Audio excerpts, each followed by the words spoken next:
What's up? What's up? Welcome to another episode of Man to Man, the third episode ever of Man to Man.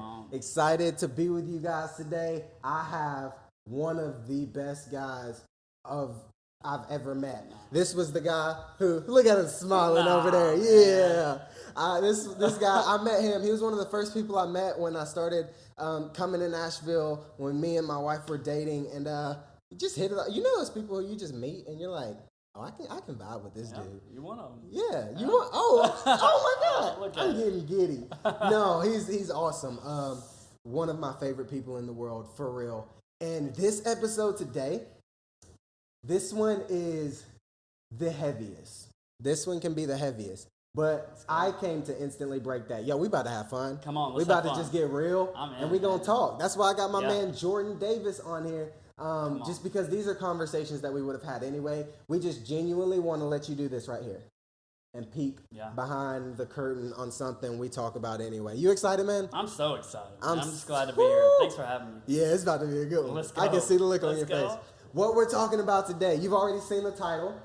The title, Growing Up Black in America. If you just saw the subtitle, you were like, oh, I got to see this. Mm-hmm.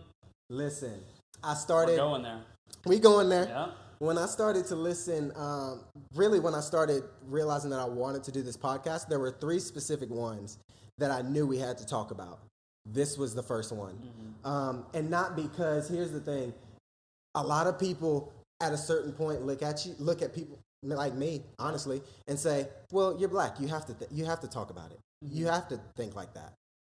And so at a certain point, my voice gets muffled, which is exactly why I wanted to have you on, because it wasn't easy for you to say yes as a white guy. Yeah. Like, this is an uncomfortable conversation, right? No doubt. And so I'm really excited to have it. And so when I really started to look at it, to start it off, I started looking into the stats and facts of it because more than anything, I had my experiences and didn't have a lot of knowledge, as far as systematic racism or police brutality or anything like that. I just didn't know. I knew what I went through. Yeah. And so I started to look into it, man, and the stats blew me away. For example, one toll that they've done is for every instance of racial discrimination, someone is 2.5 times more likely to commit suicide off of it.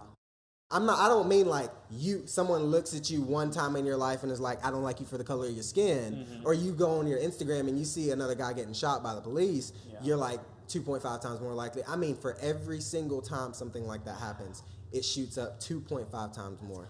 That's crazy to think about, right? And that's just one of them that I found. So I think to start it off more than anything, what is it? Because there are a lot of different ways that you can go with this. What is it that you think of when you hear the phrase Black Lives Matter?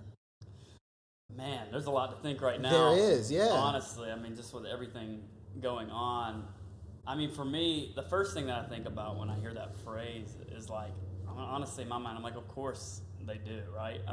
Yes, they do. It's almost obvious. Yes, 100%. Black lives really do matter, but in this season, I think it's even more, it's just more prevalent than ever to really look at that statement. For me as a white man, to look at that statement and say, you know what? Yeah, 100%. 100%. Absolutely. No doubt. Black lives matter, period. They really do. And it's but when people hear the phrase, because there is so many facets to it. Yeah. So for one of the things that I love that you come at this whole situation. Yeah. Really every facet of life that you come at, I love it about you. You come at it from the places of a fool. Yeah. But what I love about this specific thing, I tell you all the time, is because you have come at it from a fool for so long that you don't realize how much work you've done on yourself. Yeah. And I'm like, oh my God, he actually knows what he's talking about. He's got it. So what is it? What's the difference in the phrase? Because for some people, it's just a phrase. And you're right, it's obvious. Yeah. For some people, it's a whole movement. Yeah. For some people, it's the organization. Yeah. And all of those things, for some people, conflict. Yeah. And so what do you think when you think about that? Because it's more than just the obvious. Yeah, it's obvious. Yeah, absolutely. Yeah. I think it comes down to what you're hearing. Right? And so that comes down to listening. Yeah, what you're listening to. You know what I mean? Yeah. like it's listening, and yeah, what you're listening to, but also like listening to people. You know what I mean? Okay. Like for me, I've just known in this season, as all this is going on, like just had to have the posture of listening. You know, and so how you listen dictates what you hear, right? And like hearing takes being proactive. Like you actually have to like take it, process. You know the phrase like in one ear out the other. Yeah, like that's what these always say. Like so, a lot of times that's what happens, and so I think it comes down to the way that you see it is based on how you hear it. And I think for me, I've just really taken that posture of like I'm here to learn. Like I am a white man. You know what I mean? Like, and you're my friend, and you're black. And you have experienced something different than I have, and you have thoughts on this, and you have things that you're feeling, and my job as a friend is to listen, right? And so that is really sets me up to be able to say, you know what, like Black lives do matter, you know, and it's all just comes down to listening. It all comes down to what you're hearing, what you're allowing into your mind when it comes to this, because I think more than anything in this season, listening's the key. So what have you heard the most? While you're listening, what has been the one thing from, let's specifically say, the Black community? Listen, my big thing is that it's not just black and white. Yeah, totally. It's everyone. It just has to do with prejudice, but we have to get down to where we're at, and that is the United States of America. Yeah. And so primarily it has been black and white. Yeah. So that's what I mean when I say that. So what do you hear from the Black community while you're listening? Like, what's the biggest cry that you've heard? I think that people just want to be heard. You know, like they like you said, like you feel like your voice has been muffled. There it is. You know what I mean? Like that's what I feel like I'm hearing. And everybody wants to be heard. No matter what they're experiencing, no matter what they go through, everybody wants to be heard, right? And so in this right now, this is a pivotal moment in history, right? I mean, I believe that. Like I believe that this is where change happens. And that's why we have to listen. And I think that's what I'm hearing the most, is that Black people want to be heard. I don't even need you to agree with me. Yeah, I just want you to listen. Like, just like take time to listen, and that's something that I've had to really just posture myself and really for me pray through. Is just like I'm just gonna listen, and I'm gonna learn, and that's how I'm going to act on this. That's how I'm gonna help, is by listening and learning, and that's what I believe that Black people are saying. Like, hey, just listen, hear us out. Yeah, you know, just converse. We just want to talk about. Yeah, it. 100%. Let's talk about it. Let's have real conversations. Let's not just go at it, but like you may not agree with me, but hey, let's talk. Yeah. Like hear me, because you have a voice, and a lot of times your voice feels, like you said, muffled. Yeah. And so that's what I feel like my job is all right, let's unmuffle that voice and let's hear it. Let's listen. So you know what I mean? Yeah. So one of the things that wrecked me the most was and this is if we're being 100% honest, I just thought about this. Yeah. This is what kickstarted and sparked all this, like the podcast, the everything in my heart, all of it. I was sitting there with my wife, and we were watching a movie, and in the middle of the movie, she just paused it, and she looked at me in my face, and I could tell, like, oh snap, this is about to get serious. I thought I was in trouble. She looks at me and she says, "Did you see the video today?" She's talking about George Floyd. Yeah. And I was like, I mean, I saw the picture of his face. I didn't really get time to see what was going on. And she told me about it, and she said, "How does that make you feel?" Great question. Come on, Meg. Come on, Meg. Come on, Meg. That literally, bro, it messed me up because I'd never been asked that before. Yeah. As a Black, like, and I've always grown up around white people. Like half of my brothers and like all of my brothers and sisters are mixed except for me. Yeah. Right? I always grew up around white people. I've never been asked that question. How does it make you feel when you see a Trayvon Martin? How does it make you feel when you hear the stats, the actual facts around systematic racism? Yeah. How does it make you feel when you see something like George Floyd? No matter what his background was. I don't care who he was beforehand. Yeah. Nobody deserves to die like that. Yeah. You know? What do those conversations look like in your house? Because the whole reason I'm doing this is to just have people have conversation after they get finished listening to this. And so what do those conversations look like in your house? Are you and your wife talking about that? Yeah. You know, like how does that look like? Because it's not going to be fixed with you trying to save the whole world. It's going to be fixed with you sitting down with people like your family and teaching them like this is right, this is wrong, this is what the world is right now. How does that look like for y'all? Absolutely. I mean, me and my wife Bethany when we have conversations about it. Fiery You've been there. Yeah. You've been there for it before. We've had that conversation together. I mean, she's fiery. She's fiery, y'all. Y'all don't want her to get on here. She'll go off. No. Yeah. You don't want it. But yeah, we have those conversations, and we have them regularly, especially as these things come up, or like a George Floyd situation, something like that. Like, I just think it's important that we talk about it. I'm gonna be honest. For me, I'm quiet. Like, I'm pretty reserved. I know I'm sort of quiet. I know, certain environments. It's all depends on the environment. But like when it comes to honestly being at home, or really just when it comes to conversation, I'm naturally more of a listener. Like, I'm more like, I'd rather listen. I'm not the type that's going to speak up very often. That's not it. But I feel like in these situations and on this topic, like, whenever all of this really, and let's be honest, it's been happening for years. It's not like it just transpired. No. Like, when this year, when George Floyd, that situation happened, like, the conversation rose back up, right? Mm-hmm. Even more. And it already had, years prior, last year, those things happened, but it really rose up and came to a head. That really just sparked me to say, all right, we have to have these conversations. And Bethany's pretty forward about it anyway, so she's going to have them whether I want to or not. So we began talking about those things, in our home. And obviously both of us, we don't have the perspective and the experience, and that's why we have conversations with our friends, and to have those conversations. But those things play off of each other, because it's important for me to learn and listen from you and my other friends who are Black, and to hear and feel and ask those questions. How do you feel? How does that make you feel? And to learn those things and then have those conversations in my home. Because as we have kids, so we have a family, I feel like my job is to lead my family through this and to help them be a part of the solution, not the problem, which is key right now. One thing that I'm gonna be straight up honest with you. Come on. It's tough. I used to hate white people. Yeah.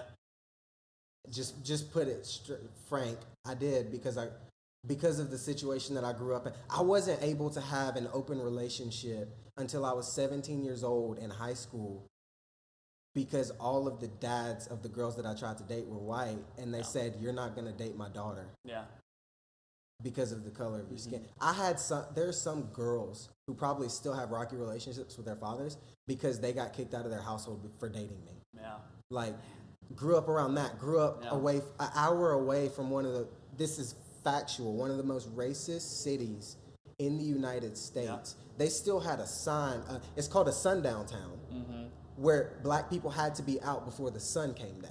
Wow. I grew up an hour away from that, hearing stories about what happened to my mom. Like, I grew in anger for that. Yeah. And I can honestly say, if it wasn't for Jesus, I probably still would feel that way. Yeah. But it was almost like he pulled me up by my shirt collar one day and said, you can't judge an entire group of people based off of a few people. Wow, yeah. And that's tough for Black people to hear. Yeah, it's tough for people to hear. It's tough for people. It really is. Yeah. Because you're right. It goes everywhere. Like, you can't judge a whole group of people off of a few. That's good for all of us to learn. Yeah. Yeah. And so it was really tough for me. But the thing that I love about y'all, bro, I feel for the ignorance, right? Ignorance. A lot of people think ignorance is a bad word. All it means is that you don't know. Yeah. Right? 100%. And so I feel for the ignorance of it. If you just don't know that you grew up with certain mindsets that you grew up with, okay, cool. Yeah. If you don't know that your parents said things in the household that made you into who you were and made you look at people a certain way, that's okay. Yeah. You realize it now. Yeah. But the pride that comes with it, that's where it almost just makes me want to shut my mouth. Yeah. Because I can deal with you when you will sit down and have a conversation with me like you and actually listen. Yeah. But when you're listening, you're coming into it with a loaded gun, like you talked about one time. Yeah. I don't want to talk to you because all I'm getting is a brick wall. Yeah. I had someone, listen, I understand. I looked at them and said, I understand your heart. I understand what you're saying, but you have to get that what you're saying still is not right. Someone looked at me and said, I'm not going to teach my kids color. Yeah. And I tried to break that down for him, and I was like, okay, I really understand where you're coming from. What you're saying is... A lot of people say that. Yeah, a lot of people say that too. Yeah. I get where your heart is. You're like, I don't want to teach my children to look at anybody different because all people are the same, and people are loved by God regardless. Yeah. That's what you're saying. Yeah. Yeah. But the phrase can really mess up a 5-year-old if they hear that. Yeah. Because Yeah, they should see color. I'm black. Yeah. I love it. Yeah, for Africa, stand up, right? Wakanda. I love being black. Mm-hmm. There's some people who are orange. Yeah. Tan. Planet Fitness. Yeah. You're white as snow. Yeah. It's beautiful. All of it. Yeah. You need to teach your kids to see color. A, because it is unique. Yeah. I love my uniqueness, but B, if you teach them not to see color, they're going to go out into the world, see some kind of form of racism on their phone because they're growing up in a social media generation and be like, oh, so there is a such thing as color. And that will be the first experience that they have with it. Yeah. I had someone look at me and try to tell me, like, I get your heart, but when you just don't want to listen, absolutely, that's tough. I love that you listen. Where did that come from?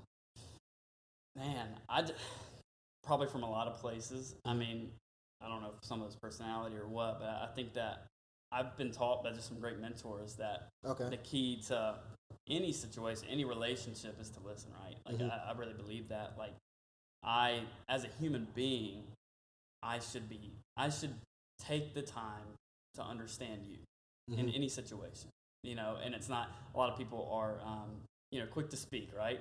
And, Very. Yeah, and there's different. I used to be one. Yeah, absolutely. Like, yeah, that's just real. I mean, but there's multiple lanes that you can learn this from. Multiple lanes of wisdom. I mean, the Bible obviously teaches be slower to speak and quick to listen. And like to really take time to listen. But I've had some mentors that have sort of taught me that and just said, hey, our job is to listen to people, right? And so for me, I'm a pastor also. Yes, he is. And so to pastor people, it can be very, very easy to just come in with, hey, I got the solution, let's go. Exactly, yeah. And I've had to learn over time trying to help people. That's what pastoring is, right? It's helping people. And so I'm trying to help people. And if I'm too quick to give an answer or a solution, then a lot of times I'll miss out on what someone's really saying, right? Yeah. And so it's been a learned thing. Yeah. I mean, I think, like I said, I am more reserved in conversation. Like, that's just naturally how I am. But at the same time, like, I think for any of us, especially in hot topics, heated topics, whatever it looks like, like, it's a learned art. And I have to check myself constantly in conversations. I've had conversations with friends. Me and one of my best friends, we have conversations. We talk about it all the time. When we talk on the phone, a lot of times as a friend, what we need isn't necessarily a coach in our lives. We just need somebody to listen to us, right? Yeah. And so, like, we're both pastors, so we're like, hey, I got the answer. Hey, I got the answer, And we have to have those conversations sometimes and say, hey, I realized that in that conversation, like, I wasn't really listening. I was just speaking and trying to give you answers. I'm here now. I don't need you to be my pastor right now. Exactly. Yeah. Like, I'm your friend, and so I need you to just listen to me, right? And so it just takes hey, for real. Marriage will teach you quick, bro. Marriage will teach you quick. Oh, yeah, it's as real as it gets. In marriage, I mean, it's so easy to come at with an answer or to come back defensive or whatever that is. But you got to learn quick. My wife will still look at me and say, I don't need you to correct me right now. I need you to listen. Yep, 100%. And I'm like, oh, shoot. Okay. I've learned that lesson time and time again. Yeah. Right? Yeah. I mean, Megan's going to say something, right? She's going to let you know. I love Bethany is too. It's the same way. We got some strong women. There is no doubt. But when you learn that way. Is it almost, I started to realize this. Like I said, I had a real frustration. But I ended up loving Jesus. And so he grabbed me up by my shirt and told me that. And so it changed everything for me. For a lot of people, all they've ever known is anger. Because this is all. I honestly, listen, I don't agree with the looting. I don't agree with any of that. I agree with the peaceful protest. Martin Luther King did it best. But I almost emphasize with it. Yeah. I mean, I empathize with it. I know what you're saying. I do, because I was that same way. And if it wasn't for Jesus, I would have probably been one of the ones out there busting down windows. Yeah, totally. And so with talking to people like that, do you almost feel like you don't know what to do with your hands? Because you feel like regardless of what you say, they're just going to come back? Because not a lot of people are not, I mean, a lot of black people don't want to hear this. Yeah. But y'all aren't the only ones who don't listen. We don't listen. Yeah. Because we think we're the entitled ones. And we act like we're the first ones. If you go read your Bible, you weren't the first ones. And to be honest with you, we're only about 200 years away from slavery. 60, wild to think about, 60 bro. 70 years away from Martin Luther King saying, I have a dream. Mm. And I'm only about, let's see, about 50 years away from even being able to marry my wife. Yeah. Because there was a law that was not passed saying I could marry a white woman until about 50 years ago. Yeah. We're not the only ones. Mm-hmm. And a lot of black people don't want to hear that. But really, is it tough for you? Because, like I said, a lot of people aren't sitting down and listening, period. But then you get a black person who's the one who's actually hurt. Do you feel like it's tough to have this conversation? I feel like it can be, but at the same time, like, if my posture is still listening, then I can still receive something from that conversation. You know what I mean? Because I've had some of those. I've had some with people that weren't as easy. That's not like us sitting back like we did on the couch at my house. You know, after dinner, like just talking about it. They weren't necessarily that easy. And for me, like, it just comes down to, I mean, it's still my posture. Like, all I can control is me. That's a good. I can't control you. Mm-hmm.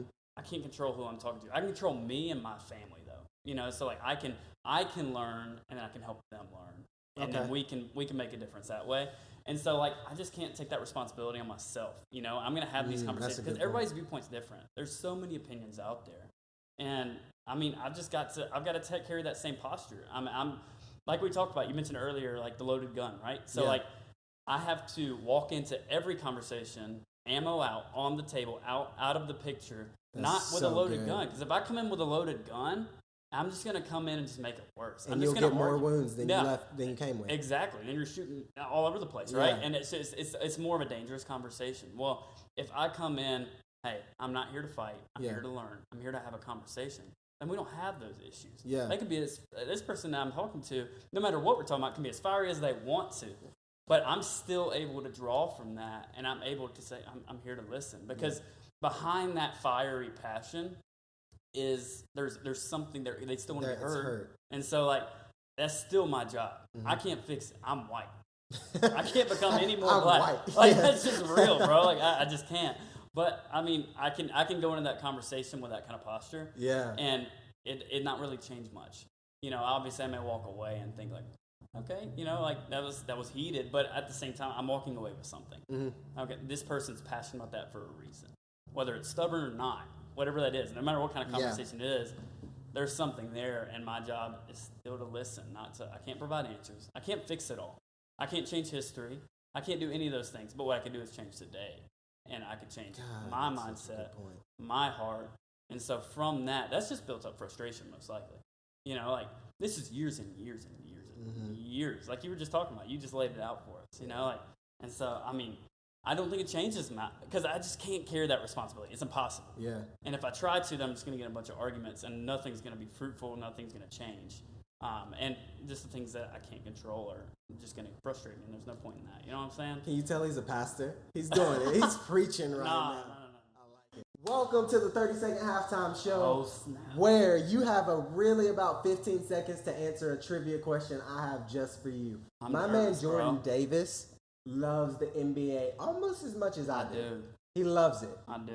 Now, I have a trivia question for you. All right. If he doesn't get this, I'm going to be highly disappointed. Well, there's a lot of pressure on me. There's a reason I'm not in the NBA. There's a couple reasons. There's a couple reasons. Maybe my height. Your height. I know I'm sitting down. 5'8". I ain't gonna work. I'm not Nate. You remember Nate? Nate was a stud though. Nate don't find me quick. AI, he'll step over you. I watched the highlight earlier. What was Kobe Bryant's middle name? Was it Bean? Kobe Bean Bryant? Was it Kobe Dean Bryant? Or was it Kobe Darling Bryant? It was Bean. Kobe Bean Bryant. Yeah. Let's go! Yeah. He's the first one who's gotten the trivia question right. I'm sweating over here, y'all. Let's go! Oh, let's go! I like it. I'm proud. Thanks, I was afraid he wasn't going to get that. That concludes the 30-second halftime show. Let's get back to the action. Let's go. So, like I said, when I first started doing my studying up on all of this, I found a lot of stuff that blew my mind. And one of them was that the U.S. Sentencing Commission, like the actual U.S. Sentencing Commission. I don't mean some kind of research group. Yeah. They did a study, and for black and white offenders who committed the exact same crime, bro. Okay. Black offenders were 20% more likely to receive a longer prison sentence. Wow. And a minimum prison sentence. Yeah. I mean minimum of 25 years to life. So for the people, look, I knew it was a problem. Yeah. But I honestly, even recently, did not realize how big of a problem it was until Breonna Taylor. Yeah. I was sitting at work, and it was the morning after everything had happened in the courts, and nobody got it was the morning after. Yeah. And I turned around, looked out the window of the office, and I literally started bawling my eyes out at 9 in the morning. That's just tough. That's hard. It's easy to see the videos. It's easy to hear about all of it, but when you actually see the system that they say trust in, here's what blows my mind. People say that it's a broken system, but it's not a broken system. It's doing exactly what it was meant to do. Yeah. For years and years and years, the system is working perfectly for situations just like this. Yeah. They didn't get arrested, and the only thing that came against them was the fact that they put other people's lives in danger, not that a woman who was sleeping in the bed of her house died. What do you think when you hear stuff like that? Man. That's heavy stuff. It is. I mean, that was a tough day. I mean, I think for me, I just had to sit on it for a minute and really let that sink in. You know, that's one thing I've learned as a white man. Once again, you know, that's one of the most important things I could do is to listen, but also to feel. You know, to work hard to feel these situations. And when you hear stuff like that, man, you just got to question. You know, what are we doing? You know, why is it this way? Because you got to look at that, and you got to hear that and ask, how in the world, in this specific situation right now, could that happen? You know what I mean? I think you said, I didn't even realize this until you just said it, but allowing yourself to feel. Yeah. I think that's why I started boohooing. Yeah. I think the reason that I cried in my wife's arms the night that she asked me how does that make you feel was because for the first time in my life I allowed myself to feel it. 100%. And I started talking to her about it, and I was like, why do you think that is? And she was like, I think it's because it was her and my best friend, actually. He's whitest guy you know. But they were both like, I think it was because of the environment that you were in. Yeah.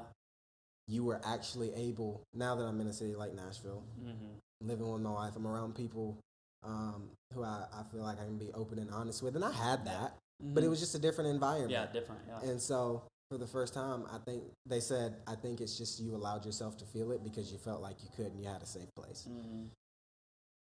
Growing up in the South, like I said, there's only so much that I can say. Until people are like, oh, he's that black guy. Or he should say that. He should think like that. And honestly, for a lot I love my people, my closest people from back home. I love them to death. But there's just something about feeling like you can actually open up your heart. Because a lot of people that I knew and have grown up with, they'll probably listen to this. They're probably listening to it right now and thinking, well, why didn't he speak up before? Yeah. Well, why has he never said anything? Well, he didn't talk to me about it. Well, how big is it to have a safe place to talk about stuff like this? Because this could be, like I said, very uncomfortable. Yeah. Do you feel like you have safe places to talk about stuff like this? Absolutely, man. And I feel like that's a great question for me, and I think that us as men and just us, period, as humans, like it is so important that we have that safe place. So important because we need to be able to have those conversations. Like, I feel comfortable talking to you about these things. But with this kind of conversation, I mean, I'm just thankful to hear that you feel like you have a safe place to talk about it. Yeah. You know what I mean? Because it goes back to your voice, right? Mm-hmm. And not feeling muffled. How does it feel for you to have a safe place? You know what I mean? I just So- don't turn it back on you. 'Cause like, No, is it- it's a big deal. Yeah. It is, because like I said, it was like, so the best way that I can explain it was, I remember I was watching X-Men as a kid. Come on. And like at the end of one of the X-Men movies, there's this huge dam, and the water pressure gets so much Yeah. that it breaks open, and all you see is the water break the dam and it floods over. Yeah. That's what it felt like for the first time, Yeah. when I felt like I had a safe space to just There was all talk this about it. buildup, Yeah, even the stuff that's not Jesus, you know? Yeah. I mean, like, I had some stuff that I didn't even know was in there. Yeah. And I just had to let it out without filtering it. Uh-huh. That's what it felt like. It was Yeah. like, oh, snap, all this can come out. And though it doesn't have a dam to control it, it has land on the side and boundaries to keep it going downstream Yeah. and that's to keep good. it contained. So good. Yeah. And so I was like, oh, man, people need this. Mhm. One thing I hope people walk away with this is that I don't care if they agree with me or not. We can Yeah. disagree. Yeah, that's as fine. long as we have conversation, cool, we can yeah. disagree. I hope they walk away and they say, oh man, we need to talk about stuff like this. Uh-huh. Who can I do that with? Yeah. Oh, that's so good. They have a safe space. So important. And if they don't, they find one. Yeah. What's one big thing from a white guy? Because I don't know what that's like. Like, Yeah. you can't make yourself black. I can't make myself white. Yeah. I can't. I'm gonna be real. I was about to say I can't do a Michael Jackson. Oh my I can't though. I can't. Yeah. So what's one thing as a white guy that you're like, man, I would really want people to walk away with this. You know, Yeah. whether it's encouragement, whether it's something that you've learned from your listening and your learning, like what's something you would want people to walk away with? Yeah, I think it's just to do what we're doing, have a conversation. Yeah. You know what I mean? 'Cause I think it sort of ties everything in together. So, one, find that safe place. You know, we talked about those conversations with people that were a little bit more heated, right? A lot of times those things happen. It's built up passion, right? And that's why Sure. it turns Yeah. into anger. Built Yeah. up passion does. So, like, if it's not consistently being able to be talked about, if somebody doesn't have, in whatever area they're discussing, a good point. if they don't have a place to let that out, like you said, it's building up. Yeah. And eventually it's going to pour out. And based on where that person's at, it's pouring out somewhere or another. Somewhere. And it's going to come out. And a lot of times it comes out as anger. That's frustration.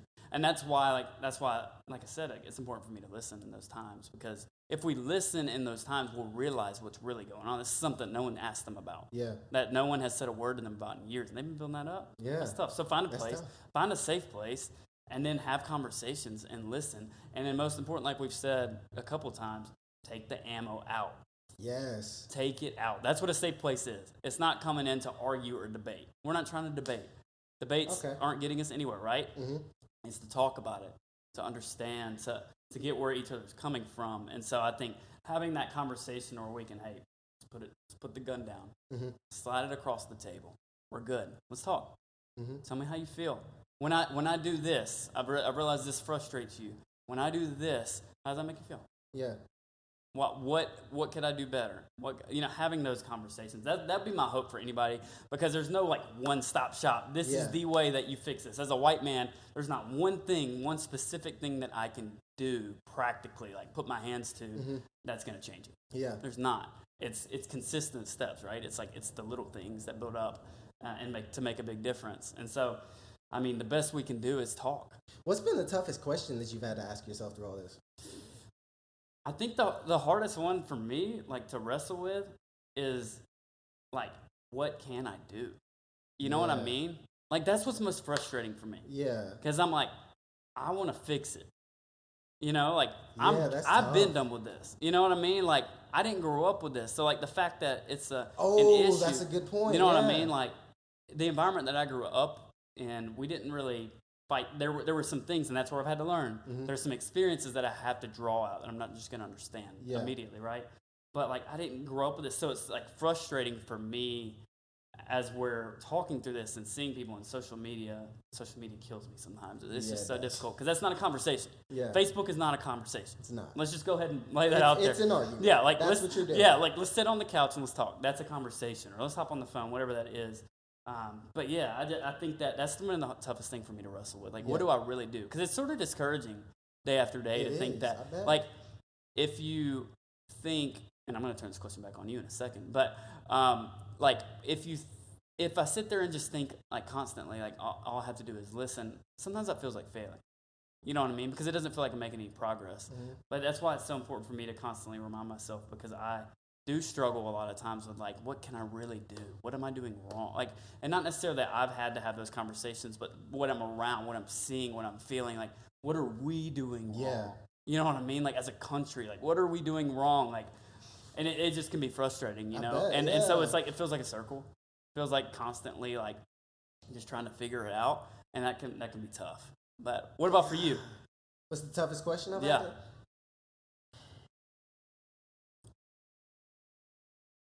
I think it's a couple. I think two of the biggest ones is, am I ignorant? Mm-hmm. And why am I doing it? Yeah. So the question of, am I ignorant? Like I said, all I had was my experiences. Yeah. A lot of people, all they have is their experiences, and then they go and they tell people, try to have a conversation about this with people, or they just try to argue with a loaded gun, but all they have is their experiences, and they don't know the facts. Yeah. So they don't know how deep systematic racism goes. Yeah. They don't know what they don't know the difference between police brutality and prejudice. Yeah. They don't know stuff like that. Yeah. And for me, I had to ask myself, am I ignorant and am I going off of my emotions, or am I going off of stats, and am I going off of other people's experiences, and am I like, what is it? Yeah. And I think the second one was, why am I doing it? Yeah. So for example, am I doing it because I feel like I have to, or am I doing it because I actually see this as a problem? Yeah. Because a lot of people, white and black, they're jumping in the riots because they see it as a good cause. Yeah. Not because they actually love people. Yeah. 100%. They're like, oh, okay, I think I need to be doing this. I see the blackout on Instagram. I think we need to go to this rally today, to this riot, to this protest. Yeah. No, I'm doing it because I love people. I'm doing it because I see my little sister at 11 years old. And you know what? I see my little brother at 6 years old. We were driving, bro, to the pumpkin patch just a couple of days ago. Yeah. And we left one of my friends' houses, and I said, hey, did you like so-and-so? He's about 10 years old. I said, hey, did you like so-and-so? My little brother said, well, yeah. I said, what do you mean? Well, yeah. He said, well, he's white. I said, okay, what does that matter? Yeah. Like, KJ, why'd you say that? He said, I don't know. They're just different. I don't want him to grow up and not know that he's not different. He's just unique. Yeah. Like, that's a good thing, KJ. And I could tell by the look on his face, he thought it was a bad thing. Yeah.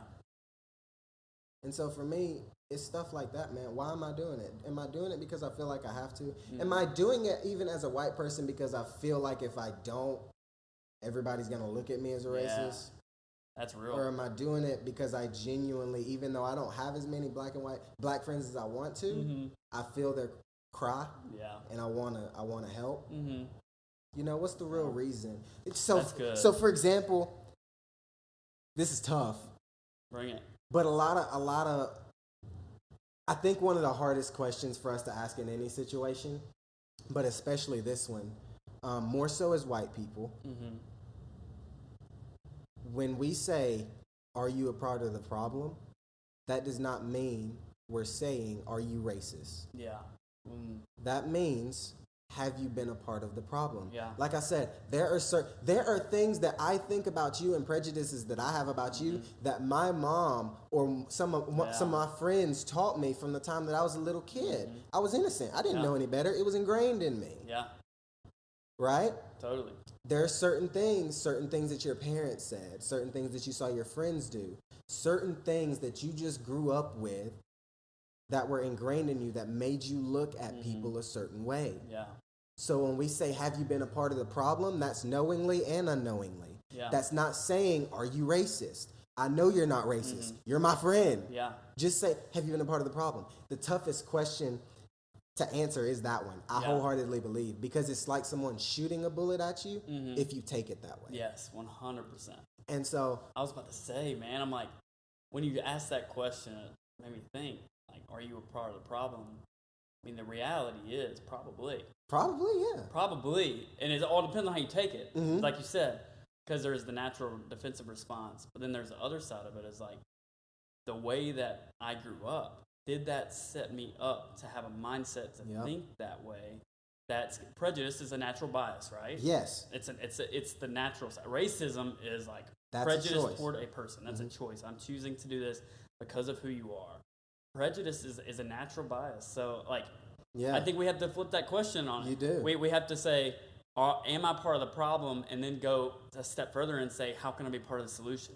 Because the closer I get to the solution, the further I get from being the problem. You know what I mean? The good thing is that once you ask yourself that question, regardless of what the answer is, I don't care if it's yes, I've made I don't care if you look at me in my face and say, I don't like you because you're black. Yeah. I really don't. But if you ask yourself that question afterwards, regardless of if it's yes or no, if it's yes, cool. Yeah. Fix it. Yeah. Just be better. It's awareness, right? And if it's no, good, boo-boo, keep doing Come you. on. Black Lives Matter, I like you. Yeah. That's all that it is. It's just growth. Yeah. It's just growth. It is, man. And so it's lifelong too. It is. Yeah, man. I don't think this. I hope that people walk away having conversation after this, but I don't expect people's like whole perspective on life to change just by hearing this one conversation. It's a growth. It's a lifelong process. 100%. Yeah. I mean, you got just as much you got to have a conversation with another person. You got to have a conversation with yourself about it too. Yeah. You know, it's like I said, it's ongoing. It's lifelong. I'm constantly, not just for the next year, for the rest of my life, gonna have to ask myself that question. You know, because the next challenge, parenting. You know, like how do I help? Now I've got it. How do I help them get it? You know, like, how do I help their kids get it? It's generational from that point. And that's how we are part of the solution. So it's going to be having those conversations and asking myself those questions. Am I part of the problem? Getting specific. What is it that I say that can create that problem? You know, so it's going to be a journey, but we can do it. Dude, I genuinely feel like they got to do this today. Everybody. So from the bottom of my heart, I appreciate it because they just got a sneak peek behind a conversation that we have normally anyway. And so, yo, I'm so excited for you to hear this. This is gonna be good, boy. You got anything else, man? No, I'm good. You got anything else? Jay Davis. What's your Instagram? What's your Instagram handle? Jordan C_Davis. Jordan C_Davis. Yeah. You want to follow him? Him and his wife are the cutest souls. You might want to follow her because she posts a whole lot more than I do. That's very true. But I'm working on it. I'm working on it. Hopefully by the time you see it, he'll have posted a picture in the past week. For real, month. Hey, one thing that we hope you take away from this, guys, just have a conversation. This is just to open up conversation. We don't expect you to be perfect at it, but listen, this is just the start. We're in a good place. Yep. 200 years just from slavery, and I'm able to sit here and talk to him. That's a good place to be, all right? So, until the next time on Man to Man, always remember, stay humble with just a hint, just a little bit. A little bit of Kanye. All right, we'll see you guys later on the next time of Man to Man.